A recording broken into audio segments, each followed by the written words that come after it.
Hey everyone, and welcome back to High Energy Podcast. My name is Esteban. I'm so excited for the conversation today. We're talking like education, inspiration, MBA, electric vehicles. We're going to talk about it all. And we have an amazing guest today. We've been chatting. This is really exciting. By the time this podcast comes out, you'll be a married man because your wedding is 5 days away. Yes. From the recording of this podcast. So that's also very exciting. And he's here on High Energy. The week of his wedding. Please make some noise for Josh Rothermel. Appreciate it. Again, energy is important. It's going to be a good part of the world. Just as important as the wedding. Yeah. You're like being on this podcast. Yeah. That's good. That's what we want people to feel. Yeah. Like we want this to be defining the way a wedding is. Good. Before and after. Yeah.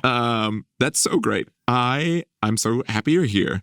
I'm so curious for so many things. For example, you started working at this like small EV startup that turned into this EV giant called Rivian. Yep. And to me, looking at sort of the work that you've done, it almost felt like you were in HR. It feels like you like fell into it. Is that how you what's a little bit of your climate journey getting into some of these like clean climate spaces? Yeah, Rivian falling into it is exactly the way I would describe it. The job I applied for didn't even have a job description. It just said like, we're going to change the world. And I was a 22-year-old and it was like, yes, that is exactly where I want to be. You're like, I'm in. Met, with the team, really small, about 50 people at the time when I had kind of joined. And the thing that I loved, and I think you'll see this throughout any kind of climate tech job or any kind of clean tech company, is the level of passion and just the general intelligence of everyone that was kind of there. Like everyone I talked to was way smarter than I am and hope to ever be, because they were just brilliant and they were there to solve a problem that we all had, which is climate change, trying to make sure that cars work better. But falling into it definitely was not, that was not the path that I had when I graduated school. But I love it. I've loved every minute of Rivian. I've loved getting an MBA. The climate world is definitely where I'm going to be for the rest of my career. Yeah. What was there anything like surprising that if you didn't have that much context, was there anything as you're getting into the climate world, let's say, or the clean energy tech world, was there anything surprising that you found for maybe having not that much context before getting into it? I think the thing that kind of, and this is a recurring theme, like even like in my everyday life, it's just how impactful the climate space and how much the climate space touches your everyday life, just from, again, hopping in my car to come here to the lights that are at the studio. All of that is affected by clean energy. All of that is affected by our climate policy.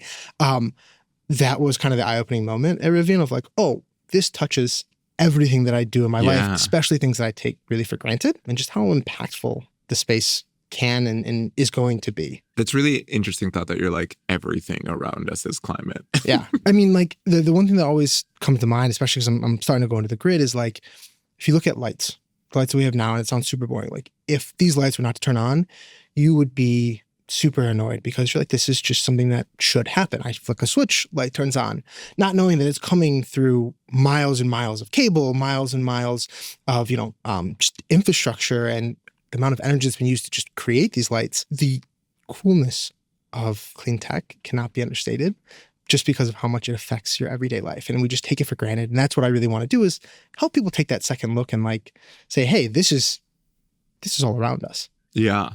That's such a fun thought to be like, everything around you works so well for you to exist. It's like we're up here where it's like we took an elevator here. Yep. That's amazing. And you don't think about those things. Yeah.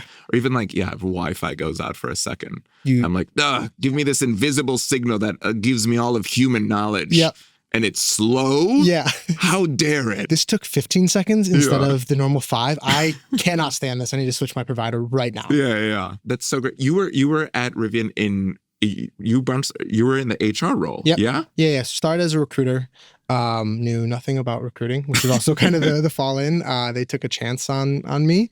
Fell in love with it because just like, we were talking about interacting with climate tech every day, I was going to talk to people every day that wanted to make a difference, every day that wanted to be a part of the EV revolution. Did that for about 7 years, kind of working my way up. And then eventually, I love EVs, but they're only solving one part of the issue, which is really why I wanted to go to school and then make a transition into the grid and going to go work at SoCal Edison after this and really try to hopefully make Southern California's electricity system as efficient and as clean as possible. Josh, we're talking about the grid. Yeah. And just even as a reminder for me, when we talk about the grid, what exactly does that mean? The grid is everything that starts from the power production, so whether that be a coal or natural gas power plant or wind or solar energy, that'll go into these substations, which will then distribute the power via the power lines that you see when you're driving down the 405 or the 101 on the side of the road. Those will then take that power into your house or your building, and then it goes down to smaller wires, and then it goes into, you know, the outlet where you're plugging in your headphones so that you can listen to this podcast once they're charged. So that kind of just network from power generation to end use is really what people mean, or what I mean when they're talking about the grid. Okay, so it's everything that we've used the example when we turn on a light switch. Yep. It's the energy that goes all the way to your house, that goes all the way to these other stations, that goes all the way back to like the main source. Yeah, think of it as like there's again a center where it's being being built, and then it's being, the easiest way to kind of think about it is like pipes almost. Pipes producing water. Electricity and water are very different, but there's almost like pipes. You have the water generation here. It goes through those pipes, aka the electric wires, goes all the way through that, comes to another station that says, okay, we need to send this much water to this house. It goes all the way to that house. That's where you've turned on your lights, and then you have that instantaneously. But the thing that's, again, amazing about that is that whole thing takes place in the time, again, it takes for you to register that you flicked on a light switch. Yeah. It's just constantly going around. But yeah, it's the wires that you see. It's the chargers that you're charging your car at. It's the lights that are in this building right now. It's the power plant that you may or may not see around, the solar grid on top of your neighbor's roof. All of that is connected to the grid. In the way that maybe sometimes people have seen the grid talked about in the news is sometimes there's these like blackouts or brownouts, or they go, the grid is overwhelmed. Yep. And what exactly would something like that mean, right? If we see on the news, unfortunately, it's one of those things where you like see it. They're not like another great day for the grid, but they're like, hey, the grid in Texas is doing blank or whatever. So I'll stick with the water and the pipe analogy because I think that's just really easy for people to picture. Imagine that you have 5 faucets that are all turning on water, and you have a water pump that's able to pump to all 5 of those faucets. Or you have 2 pumps in this case. You have 2 pumps that are able to pump to all 5 of those faucets. When the grid goes down or there's a brownout or blackout, one of 2 things is either happening. One, you've added a 6th faucet, and now you don't have the water flow or the water pressure to have it run out of all of those faucets at the same time. You'll typically see that more like a brownout. Too much energy is being used or pooled from the grid. It can't sustain it all. Or you'll have something where one of those water pumps we mentioned goes down. This is, let's say, Texas. Something freezes, power plant goes down.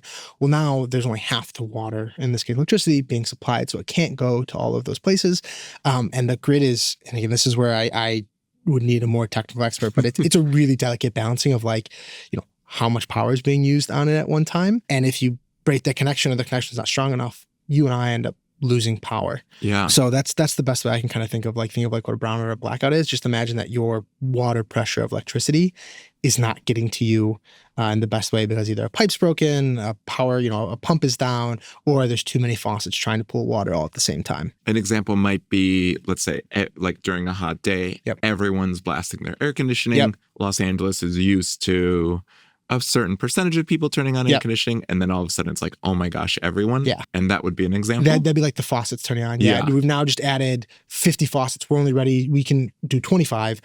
Super hot day out. It's 113 out, like we were kind of talking about for some days. Now everyone's got their faucets, and they have them coming full crank. Yeah. That's the more of a brownout or a blackout would come from that. And one of the reasons you got into the grid is because it directly relates to electric vehicles charging, right? Yes. You're at Rivian, electric car company, using charging, and that connects to the grid. Yeah. Can you walk us through?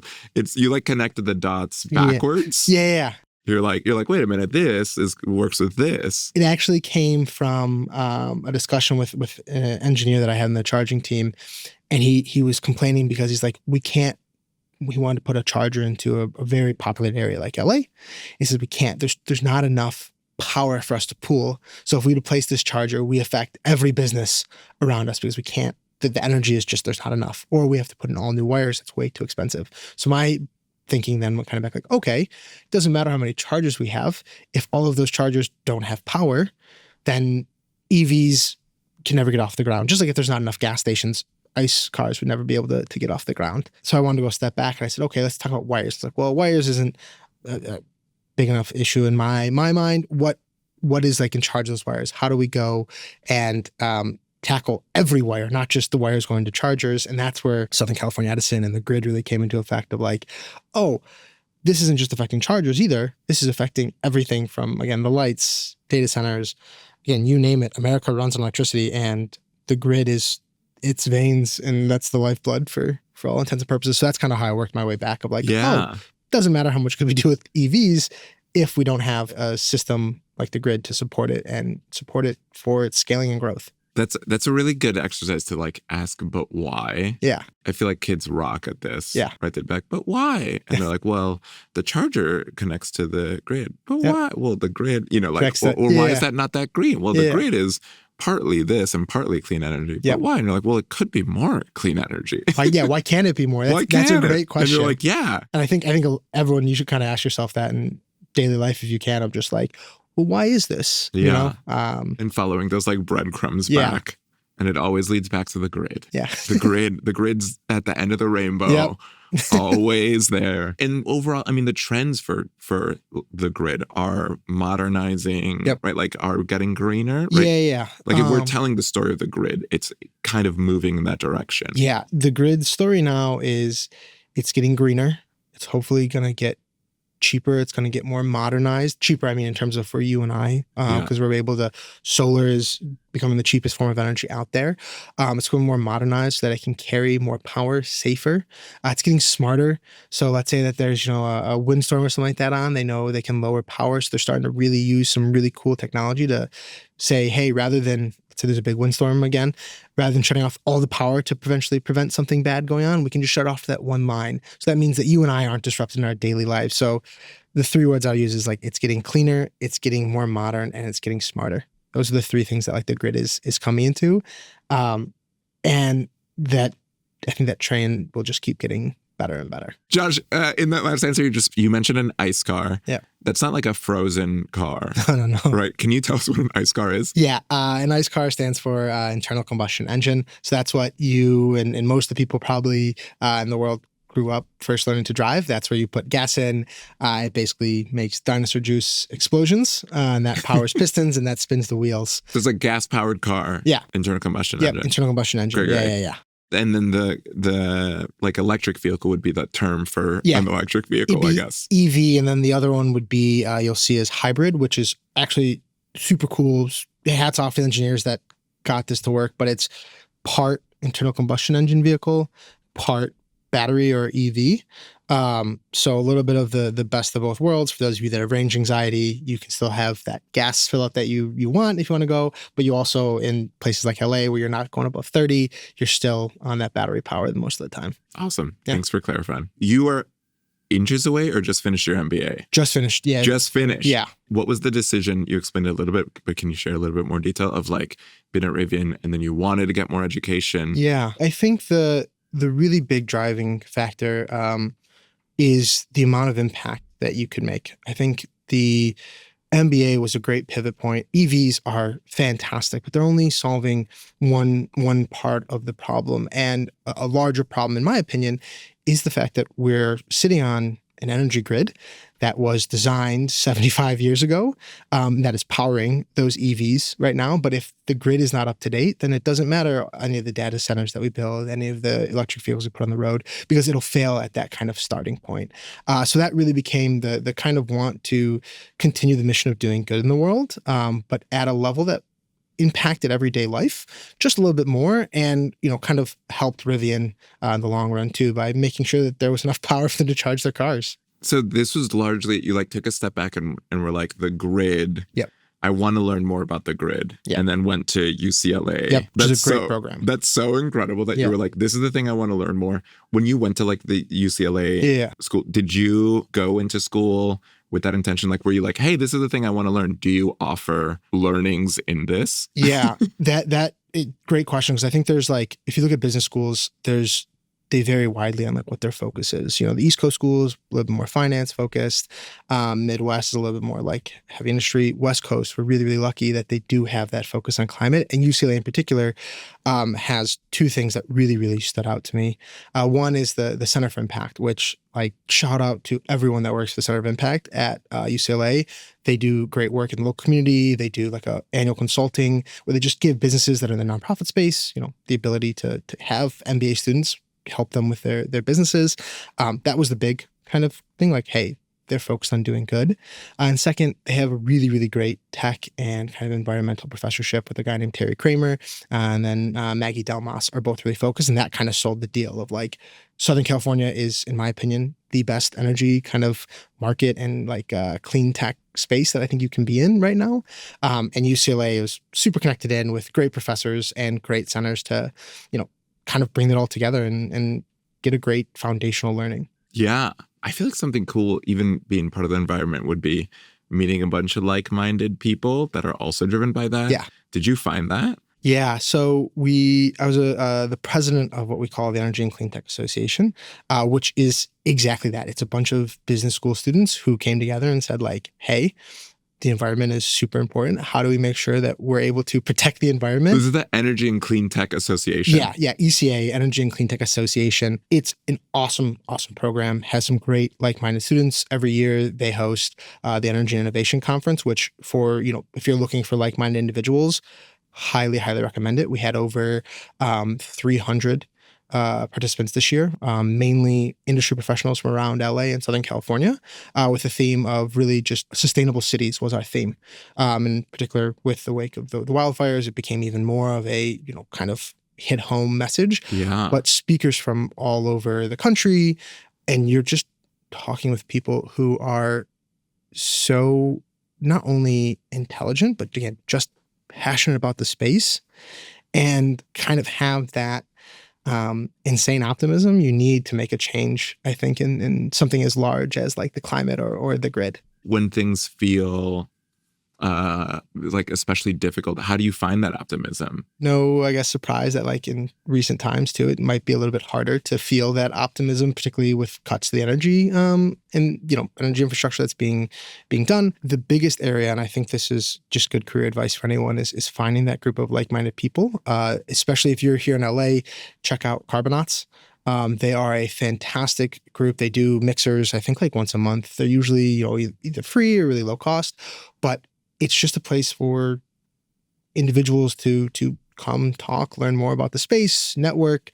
And when you're surrounded by those many people who are just as excited as you are, it's really hard not to leave that event, grinning ear to ear. Like you are just happy right after it. Even if you're talking about really, really big or tough problems.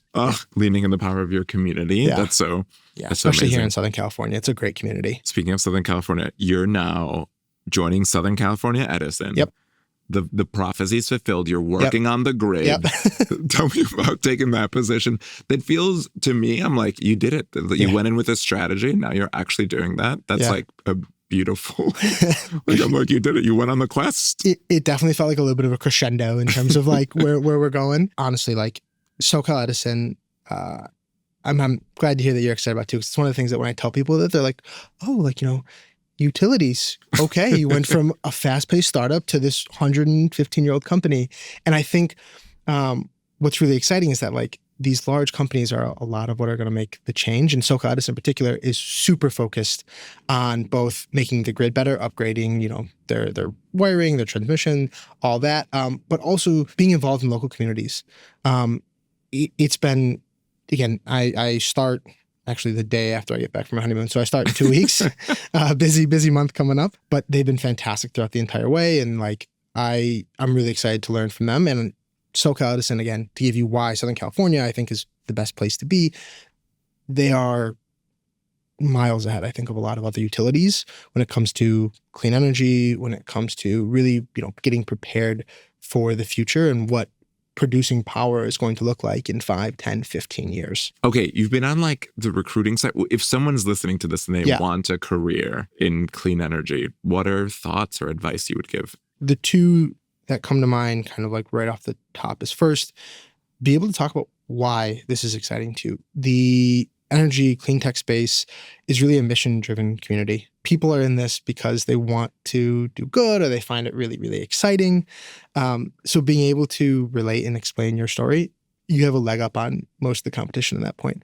Second is you don't have to know exactly what you want to do, but have an idea of like what your strengths and skills are. The cool thing about the energy and clean tech space is that right now, again, it's kind of the unknown. There's a lot of openings. There's a lot of ways to say like, hey, my internship, for example, they did not have a job written when I was going for it. I kind of just said, hey, you guys are doing cool things. Here's the skills that I have. And they said, all right, cool. Here's a little project. That project turned into more work. That work turned into a summer internship during grad school. And I think if you can kind of say, here's what skills I bring to the table, here's how I want to help you guys, there are so many companies who are willing to just say, yes, that actually is something that we didn't even think about. Yeah. Let's bring it on. So I think understanding why you want to be a part of the field and then, what kind of unique skill set, unique is a very relative term, but what kind of unique skill set you bring to the table is the biggest thing. Do some research. People love to know that you've looked into them, you've cared about it. And as a recruiter, that like someone comes in and says, hey, I love this XYZ event you guys just had with Rivian. They instantly were like, great. They've been paying attention. They really do care. It always gave them, a little star next to their name. That's really, really wonderful advice. And here's the good news. We actually have guest questions. Perfect. So no longer hypothetical, me speaking on behalf of listeners. It's real. All right, the first question is from Oscar in Montebello. As a California transplant, what's one key trend in energy efficiency and sustainability you've observed that is specific to California? Great, and perhaps even leading the way for other states to follow suit. I think the thing that's really big in California, and this is the starkest contrast, I think, particularly coming from Michigan, is how energy efficiency and water conservation are kind of so tied hand in hand here. Water is obviously a very big deal in California. We just got done, and we may be back at another one, but we just got done with a big drought. Yeah. That at the current rate of things, a lot more of the world, a lot more of the country is going to be experiencing those problems, and seeing how being more energy efficient, how that can help the water situations in a lot of those areas is huge. And I think California is doing a great job of, or is leading the way in kind of tying those two together. And a lot of states should be taking that as an example.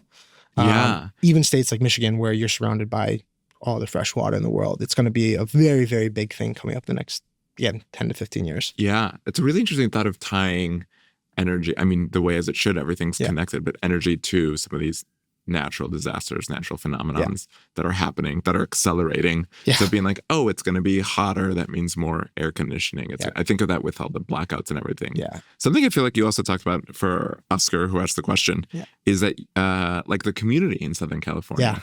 That's like that you're talking about, like a place like UCLA has a particular focus and is leaning into things that also feels, I'm sure there's pockets of that everywhere, but that feels something that Southern California would be like proud of.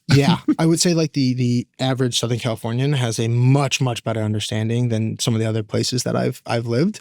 Again, I think it's because it affects us here just in so much more of a real way. Between wildfires, droughts, all that kind of stuff. When you see it in your daily life, you're like, okay, I need to think about this in a little bit more of a concerted effort. Yeah. You're like, this isn't something I can push. And say, one day this will affect us. It's literally. All right. Next question is from Cheryl in Chino. This is fun. Have your family members gotten into the EV space or other sustainability things as you've gotten more involved? I grew up in Detroit. Detroit is or around Detroit. Huge automotive area. Yeah, Motor City. Yep. My dad worked in automotive for years, and he's actually getting his next car, and it's the first time he's considering an EV. Wow. Mainly because of all the work at Rivian, and just, he's talking, he's like, I pass gas stations and I'm going to not even have to think about them. I'm going to be able to just charge at home. So it's really great to see them, and then, they get excited, which then gets their friends excited, and that kind of network effect that happens so naturally, in the clean tech space, when people see the advantages of everything that, you can do, and you can do it and feel good about it too. Yeah. I was chatting with someone and they're saying there's so much power in being like the political one, or whatever you want to say, in your group text. Yeah. So they were like, in your family, you're the one being like, hey guys, here's this happening in your friend group. And I thought that was so cool that I'm like, oh, the theory of change being like group text driven, to be like, oh yeah, you can now answer those questions on your family group chat. And that 100% actually drives behavior. That actually motivates people. We've talked a lot about communities today, but like, I think that closeness of that community, of the family unit or friends group unit, that's where the change really gets driven. If you have someone you've known for the last 25 years and you trust them through and through, and they say, hey, this was awesome, this is great, you should try it, that always is going to come off better than someone in, far, far away as part of some organization you're not even aware of kind of coming in. So I think if you have the ability, or you have that group that's curious about it, like, totally everyone who's listening to this should take that option to be like, let me teach you about it, because people do want to learn. They're excited, and it always is better when it comes from someone that trust and love. Yeah. Lead into that group chat. Yeah. I love it. This is the last one. Yep. It's from Hector in Norwalk.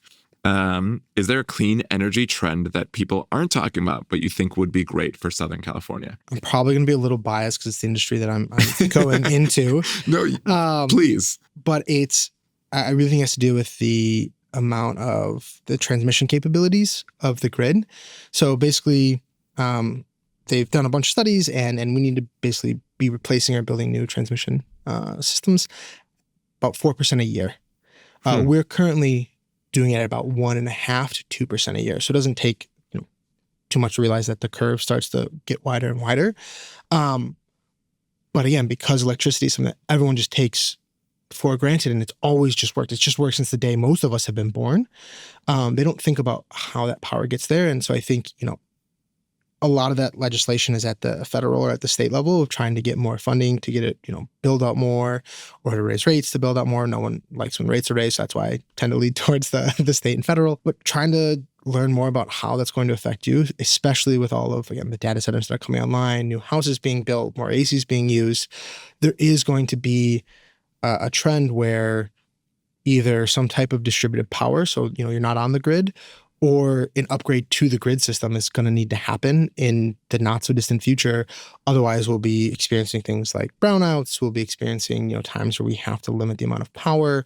I think it's a trend that like Southern California is really, really trying to lead the way, but it has to be a national push, or a global push, honestly, for it to be as effective as it will need to be to do all of the amazing things that are going to happen in the next 15 to 20 years. Yeah.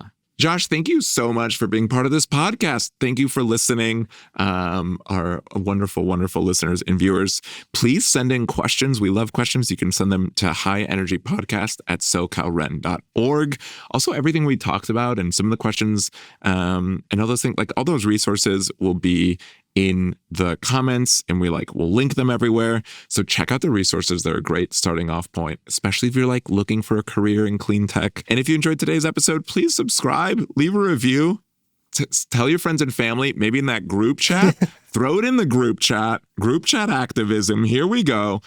We've got so many amazing guests lined up. You don't want to miss it. Thank you for listening. Josh, thanks for being here. Thank you for having me. It was awesome. Yeah, this was so great. And good luck on your wedding. Yeah, it's going to be so... I'm going to go pick up some my tuxedo here in a little bit, and then we'll be good to go. That's what everyone's done. As soon as they finish the podcast, most people go put on a tuxedo. Exactly. This feels right. Thank you so much. Thank you for listening. We'll see you next time.